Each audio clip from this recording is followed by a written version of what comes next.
Yeah, I have a tattoo in my arm. Yeah, and you have a name. window. Your fucking picture's on the goddamn wall. I mean, there's not anymore. Yeah. Paint over. Yeah, and okay, well, shit happens. But the point remains. Motherfuckers. But like this motto, it's kind of stood to be like the claim to fame for the neighborhood. Like it's your positive belief and outlook has yielded those similar results. Whether it be just getting past the threshold or making it on the other side of this hellscape that was COVID, and we're on the other side. We're looking upward at obviously a very big hill, whether it be staffing, supply chain issues, cost of living. It's cost of everything. Cost of everything. Chicken, 3 times as expensive. Cost of lettuce. 2 last week we're supposed to have the new relief program from the government, and then what happened? Republicans sandbagged They didn't sandbag it, and the matter of fact is, we always find ourselves on our own arm, and we have to, it is frustrating, and also it's like, so you bail banks out and you bail mortgage company out, and then we are the one that really struggle, and you don't after this, and so you question this and you get frustrated, but you can't think that way because then you're gonna get sidelined. Yeah. I love how you have been playing in the field. You've come up with creative new ways to generate a buzz, not only around your restaurant, but getting more people back into DCM. Like a food hall was a scarce location during the times, and so now we're starting to see those crowds come back. We wanted to kind of pick your brain a little bit about not only the uphill battle so that we can kind of help brunt some of that you have and help spread the good word. Let's talk a little bit about what Il Posto's got on the horizon. The great weather's back. Sure. Are you going to bring the Aperol Spritz cart back? We do. What's the spring menu entail? Because everybody knows that sausage stuffed squid. Oh my God! And the burrata they do always slaps. It's bread, anchovy, capers, and parsley. Well, but we do have it mixes and matches. I just hired a really good chef that I need to help me out because to keep all my company to grow, and also the best way to grow your company to hire really good people, because you can't do it yourself, and if you do it yourself, you're gonna fail. I hired this great guy. He's really good. He works in Italy. He's very talented. He used to be a marine medics, and he was in war. He's a great guy. He's very talented, and so I just want to give him the best team possible to do his best jobs possible. He's doing great stuff. He has something coming next week that is crazy. So tell us a little bit about it. So did he bring some new ideas or concepts? Are we going more classic Italian? Like what would people, if maybe they oftentimes go to your Dio Mio, which is your neighbor, or if they go to Panzano, or if they go to Tavernetta, tell them besides the great patio and the gorgeous women that are parading around the neighborhood, tell us a little bit about what chefs bring into the menu. Well, we our pasta all made in house. He makes great mafalda. His gnocchi with pesto is amazing. His risotto with peas. Now we have a risotto seaweed coming next week. Every Wednesday we do seafood risotto. Yeah, those are delicious. Next Wednesday this Wednesday we start again with a Wednesday ossobuco, the classic ossobuco with the risotto. Our brunch, by the way, is amazing. We have a brunch. We have a great brunch. I don't know. And you our had a brunch is busy, and our brunch is this. We have 6 great brunch items, classic, beautiful, and then lunch together. So you can get a 3-egg omelet made like a king. Perfect, and then you can have a pappardelle de burrata or mussel, so you can have something like that. So we have that, and our brunch is good. It's really solid, and that patio brunch is the shit. Yeah. I put it up there. Like, DCM's got a good one. Obviously there's that bar that has people throwing ice shots at the wall. Oh, Federales? Yeah, we don't place use it by name. Balls. But if you want a really cool patio and a great vibe, good food, drinks, Il Posto is a spot you definitely need to be stopping into. Thank you. And the owner lives here. Yeah. Like right here, like in this literally. Like today at work, I came here. I'm gonna do this. I'm gonna go back. Well, you're also a cigar aficionado my as well, God. so we're gonna dive more into it. But I wanted to start with the dank foods. No doubt. So one thing that we do, our burrata is killer. We make in the house. It's so good. You know that. Our pasta are killer. Our risotto are just like in Italy. We actually sell so much. We have this beautiful ribeye and bone-in. We serve with tagliata style, so sliced with a beautiful salad with Treviso, radicchio, matriciano, Endivia. It's gorgeous. We sell so much steaks. It's insane. And our price are good. It's $29 for a great steak. So our cocktails are amazing. Our service is really good. The place is sexy as fuck. He's not lying. Yeah. It's like a perfect date night But spot. we are an Italian restaurant. We are not fine dine because that's not the classification. We are a casual fine dine, beautiful restaurant. You can come there and just have a couple of small plates, have a good time, or a full meal. We have a mezzanine. We do a lot of private party up there. That's a great birthday spot. Or if you're doing like a group gathering. We do. For those Yeah, that that's what's maybe your great. kids graduating from high school or college. We take book them there as well. We book a bunch of rehearsal dinner. We have a very strong lunch right now. I don't like it. I call it business lunch mostly, but Right. all kinds of things. And Yeah. so it's fun. And then, the picture of my parents is on the wall outside, so that tells you that every morning I have coffee with them, and every night I say goodnight to them. They are no longer with us, but they are my inspiration, and they are all great parents. So, but the restaurant is, and then you go to Vero. We make pizza just like in Italy. And then the fish market, I'm telling you. The fish market's a little expensive.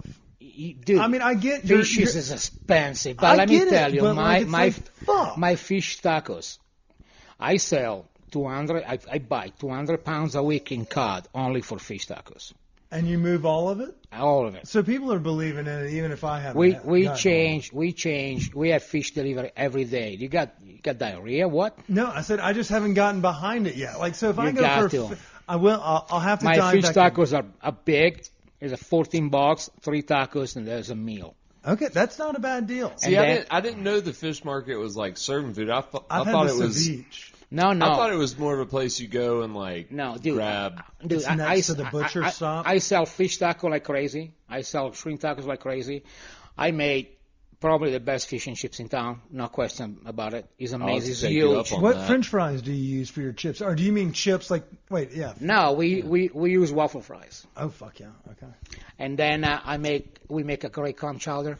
We make a Is that the white or the red? the white. Nice. We make How am I supposed to know that? well the red is is Manhattan. The white is New England. We make poke bowl. They're really good. Ceviche poke bowl. We make hand rolls. And the weekend we sell Sushirama rolls on the box to go grab and go.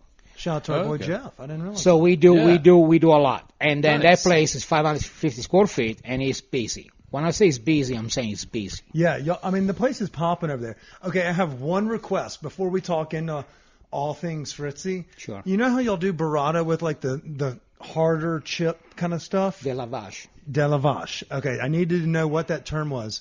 Is it Lavage. possible to substitute it for some of your dank bread as well, or do we Well, have we to do we de give lavage? we give bread on the table, so you can use it. Okay, because that's what it needs. Like the burrata with some of that soft bread instead of like the You can crispy do it. chip. We have bread and focaccia. They come directly to your table, so you can use that as well. I like the lavage because I like The the crispiness. crunchiness and yeah, spice. yeah. But if you want to go the other way around with the bread, well, we give you bread. Perfect. Ciabatta That and- was my only request No problem. today. And That's how my favorite way to enjoy it. And we also make our own focaccia. We make 2 focaccia a day. They go in a bread basket. One is a tomato and oregano. The other one is onion. It's amazing.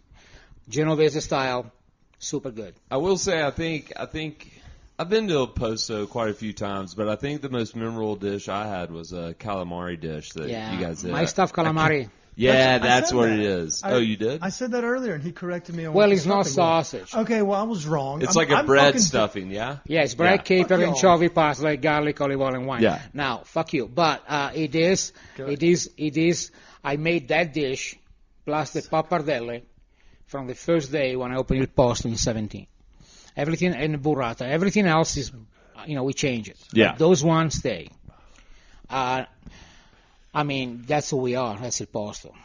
Hell yeah, I love it. And so y'all have a lot of good things going.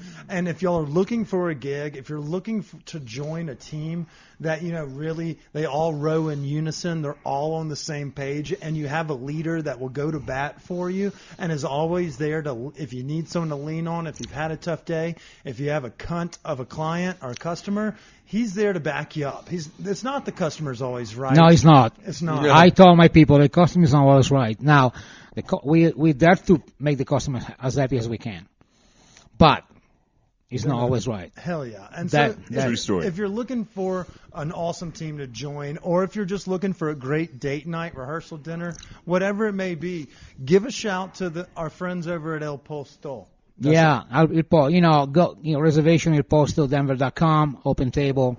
If you're going you can sometimes get a walk-in. Like every now no, and you then. got with the patio you can. The patio's a good vibe. Winter's a little more complicated outside, but the bar is huge and you can come there. And the winter is always beautiful. Don't worry about the winter. We'll have you back on before we get on. Thank you. Winter. But we got this crazy patio. It's beautiful. We got all this beautiful Aperol Spritz umbrella and shit. And the car and cushion, they say Aperol on it. Aperol, by the way, Aperol, you should give me money for what I do for you. Hey, yeah, and speaking of which, Faraday, I want I want a new line of clothes. I just want to wear all your shit. So while we're throwing things out in the universe, yeah. Aperol, holler at Frizzi, Faraday, holler at pound Kip. it back, motherfucker. Yeah. So. I love it, Fritzy. All right, so obviously, we wanted to talk to you about the restaurants, but, there's mumblings and rumblings that are going around in the community.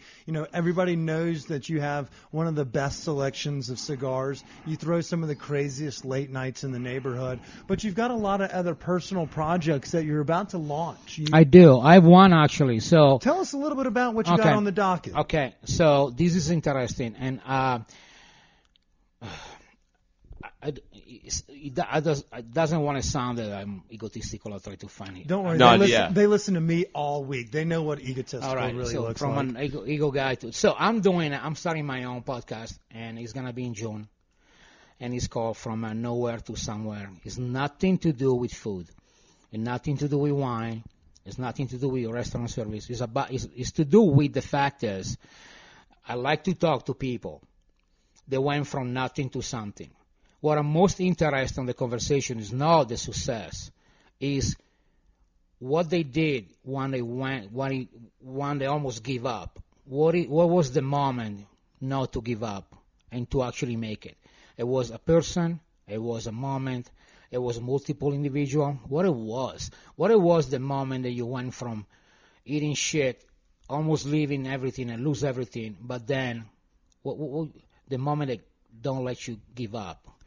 Maybe it's just not giving up, but I don't know. I want to talk to those people that have made it after damn near quitting. Yes, made it, went through crap, and I want to know for myself too, because sometimes you should have called it the Andy Dufresne podcast. Oh gosh, but when you say from nowhere to somewhere, coming from is gonna be okay.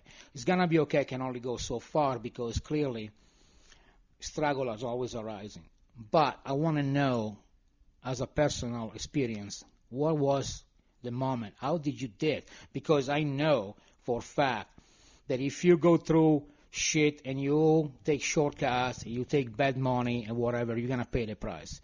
I want to know those people, they went legit, they did it right, and how they did it to get there. And maybe they have something so traumatic, but they never give up. I want to hear from them for my own sake. Because for me to motivate myself sometimes is not easy. I got to motivate myself because I don't find a lot of motivation around me because I am the motivator. So sometimes I'm this guy on the top of the mountain with his wind. I feel like Obi-Wan Kenobi at the end of the second, and I'm like, fuck. So what's next? So I got to get myself up in the morning, put my pants on it, put my face on it, smile on it, go do it, and tell people it's going to be okay. Even when it's like, what the fuck you think it's going to be okay? So I need something for that to myself too. And I like to know more about these people.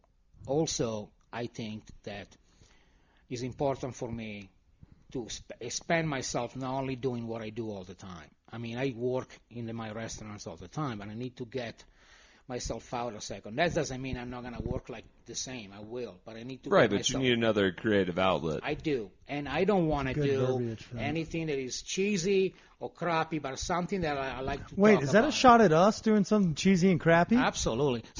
We all put our pants on one leg at a time, Fritzy. I know. Except for Oscar Padillas.